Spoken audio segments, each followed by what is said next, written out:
Welcome to another episode of the First Flame Scrolls. I'm Kathleen Haley.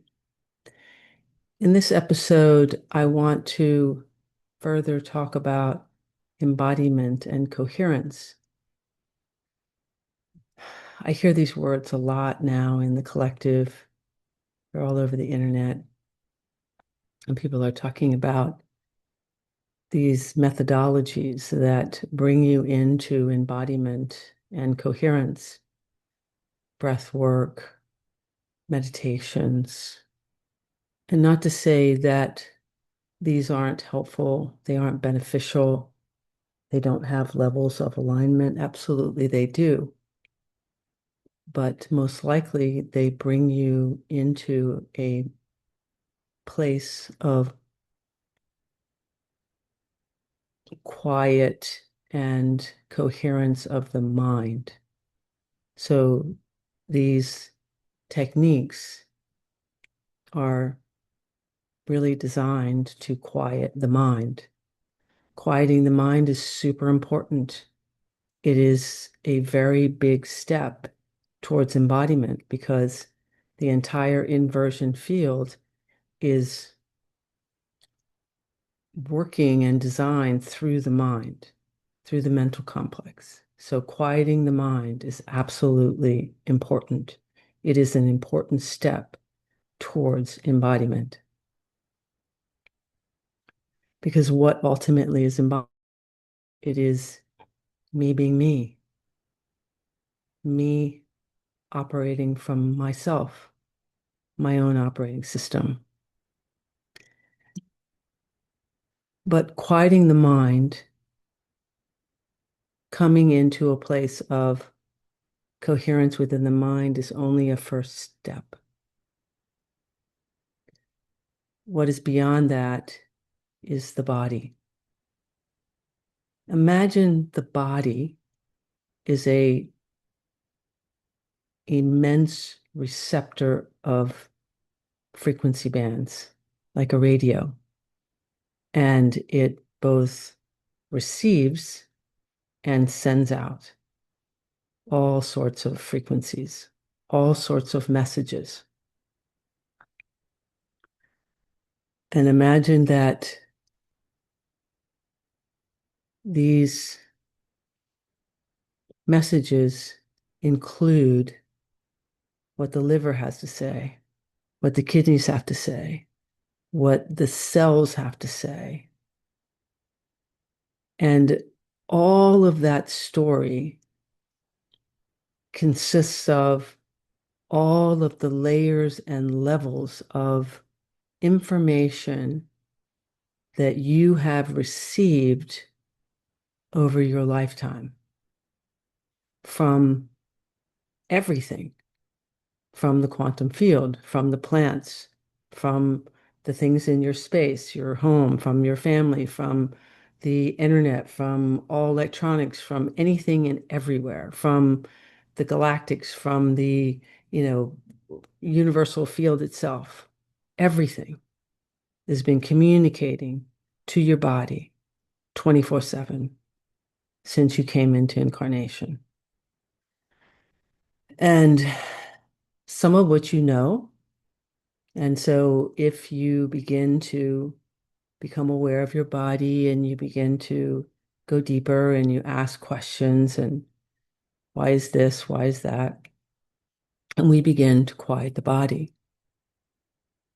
True, pure embodiment is when my body is quiet and the quiet is coherence. And what coherence is when every single cell in my physical body is in harmony with the other and with all things outside of it, that's seemingly outside of it, the invisible world. This is what true coherence is. An embodiment is the ability to have you in that operating system coming into a quiet within the body. And so what this means is some of the ways that we don't realize that is the body are things, the conditioning that we have. There's so much conditioning on the planet, some of which we're very aware of, the conditioning of our family and the way that we're told to do things. And so again, through the mind, but through the body is can be quite different. Like imagine how people operate around like a clergyman, for instance. Some may be very opposed to that and they have a reaction. They pull away. Their body pulls away, internally pulls away, their organs pull away. There's a reaction that you may or may not be aware of. Think about like, doctors, for instance. There is a certain frequency on the planet around doctors or around actors or people who have some type of fame or spiritual leaders that seem to be some type of leaders. There is a reaction within the physical body that takes place. And that reaction can have you adjust yourself where you're not fully you. And I'll give you an example. This has happened to me that I've had in my practice before. People that come in, and, particularly, like I said, if it's a doctor or somebody is famous, and early on, when I was not at this level of embodiment, because embodiment is something that occurs. It's not necessarily something that is, I happen to be in full embodiment, but I had embodiment occur over periods of time because that's what happens. And the embodiment is the waking yourself up to what is my operating system? What is happening to me? So the example of me that there would be, it was the same person that came in. It was no different, but the minute that you know who they are, because you can have somebody that you don't even know who they are. They could be a doctor, they could be a clergyman, they could be something, and you don't know. But as soon as you know, something can change in your energy field that you may or may not be aware of. You could realize that something inside, suddenly you are not as free to say what you really want to say. You maybe diminish, or you pump up, or something changes in your energy. It happens women to men. It happens with age. It happens with, people who are considered an authority. And this is the warring game. This is the game that keeps embodiment from happening. And this is the much more subtle. This is the deeper part internally. And then we don't want to feel it, so we justify it and we push it out and we either tell ourselves that that person has is like arrogant or they're creating something or they're not right for me, and then we push away from it. And we don't acknowledge that something occurred inside of me and that I'm responsible for that. No one and nothing can make you feel any way. It's you, but it's noticing. And this is the deeper levels of what embodiment and coherence is. It's being able to come into such a pure place that you speak your truth, yourself, that you don't waver from you. But in that not wavering, you don't push or pull anything else. And this is the difference. If you feel this field of energy that I'm speaking from, I have a conviction of what I know is truth. But there is no push and pull within this field. Not to say that you won't have your own reactions, because what this field consists of, when embodiment is pure and it's coherent, it consists of pure source consciousness, the pure 0 point. That 0 point is everything and nothing at once, which means it is the absolute purest mirror of you to you. So anything that you feel in a coherent field, and especially if an embodied individual is you, there is no greater or less than. There's also this illusion that embodiment makes you superior. No, it actually makes you so normal and so align to another person. It makes you so equal that it makes them so uncomfortable because we're not used to somebody who actually is equal to me. We are always playing the hierarchical game in the inversion field. So embodiment can make another very uncomfortable because it is an organic mirror of themselves. Coming into embodiment means that I've surrendered to anything that could possibly trigger me or identify me in any way that has me less than or greater than anyone else. Because that's what the game is on the planet. And this has been my journey,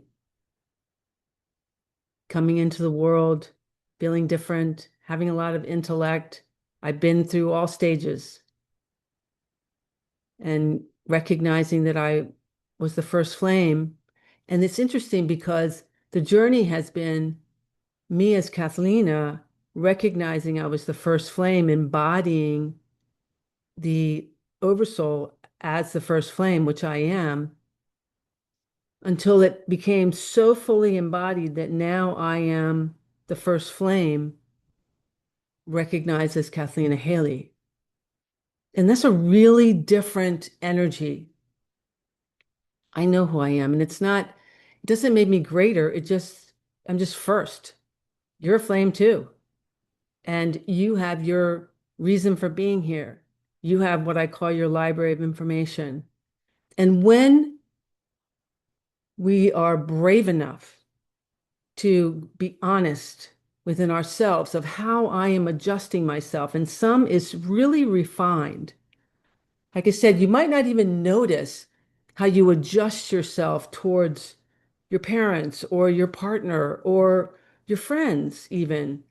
There's these subtle little adjustments in our energetic field because we're feeling everything. And when you're no longer adjusting yourself is when you come into embodiment and when coherence occurs. It doesn't mean you won't feel things, you actually feel more. It doesn't mean that you don't move things from your body. You do. It means that you're aware and nothing sticks, so to speak. That's the difference. That's the gift of embodiment.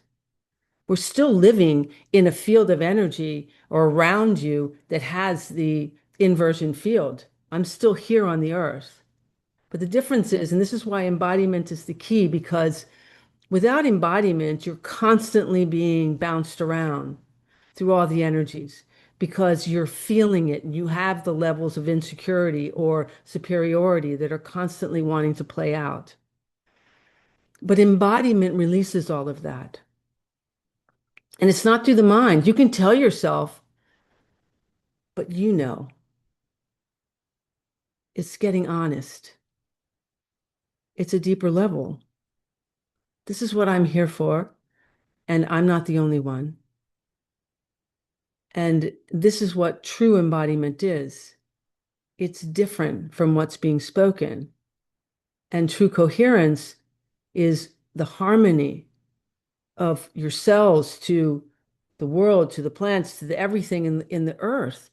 And the beauty of that, the gift of that, is that your library of information is now fully, cleanly accessible for anything and everything that may need a book or a word or a letter from your library of information, from you. This is how creation works. So when you're embodied and your field is coherent because you're relaxed, basically you are you, your energy's comfortably speaking to everything and anything that can, let's just say, recognize your field, your energy, yourself. And through that, what is the recognition? The recognition is that you're the missing piece to my puzzle. There's a little bit of energy there. And then it comes into coherence. And that's how we are weight showers. Okay. It's not that I stand over here and I'm on my pedestal and I've got all this information and I've got all these techniques and I'm going to go and share them all with you.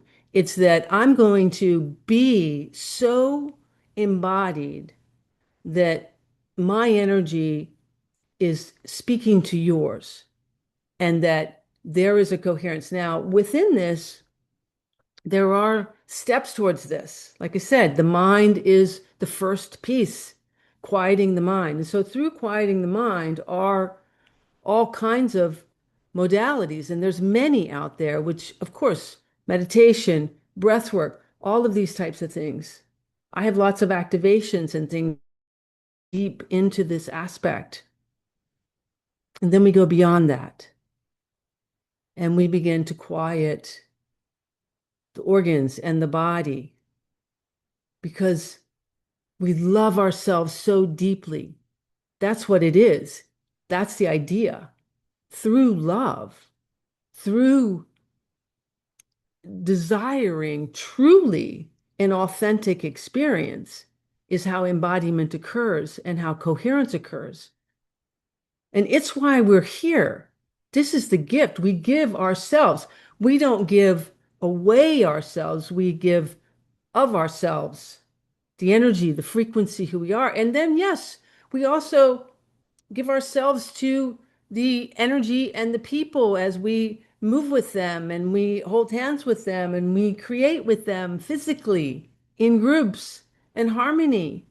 And it's natural. Why? Because there's no subliminal underlying speaking, because we are radiating frequencies, and these frequencies from the body are screaming out all the time. And if you wonder why things occur all crazy in the world, it's because there's not honesty about what the messaging, and everybody's sending out these messages.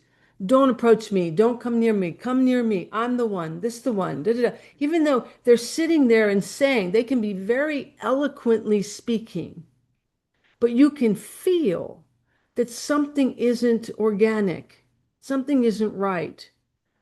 And you often feel, you can feel movement. I've been in relationships before that I love animals.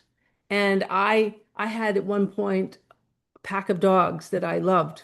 And my dogs in my space, on my bed, were everywhere, that I loved them, and on my couches.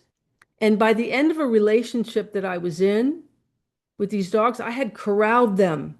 They were no longer on my couch. They were, and I didn't know how that happened, but it was sequential over the subliminal messaging that I was receiving and I was becoming.